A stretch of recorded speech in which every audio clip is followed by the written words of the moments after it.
বন্ধুরা, আজকে তোমাদের জন্য আমি নতুন রেসিপি নিয়ে চলে এসেছি। আমার কাছে যেটা নতুন, 1 কাপ মুগ ডালে নরম নরম ঢোকলা বানিয়ে বাড়িতে খেতে পারো।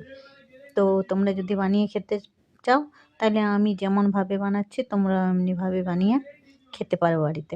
তো চলো স্টার্ট করছি। 1 কাপ মুগ ডাল আমি ভিজিয়ে রাত্রে রেখেছিলাম, সেটা সকালে আমি মিক্সিতে করে পিষে নিলাম।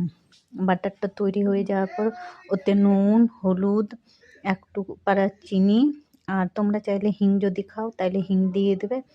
হিং দিয়ে এটা আবার ফেটে রেখে দিলাম 15 মিনিটের মতো। 15 মিনিটের মতো ফেটে রেখে দিয়ে তারপরে আমি ওইদিকে তাকে তৈরি করছি। তার জন্য আমি স্পিডে বলছি, ভিডিওটা আগে বানিয়ে রেখেছি আর কথাটা আমি পরে দিচ্ছি, সেই কারণে।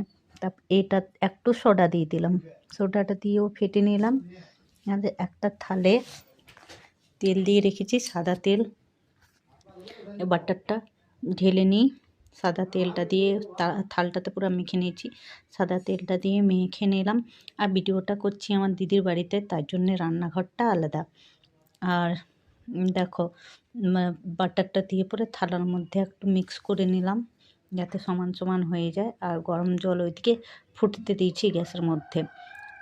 এই যে কড়াইয়ের মধ্যে দিয়েছি ফুটতে, জলটা ফুটছে, তার মধ্যে থালটা রেখে দিলাম আর ঢাকা দিয়ে দিলাম। চলো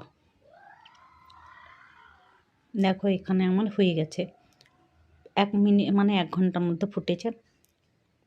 বাই বাই, টাটা। ভালো লাগলে বাড়িতে বানিয়ে খেও।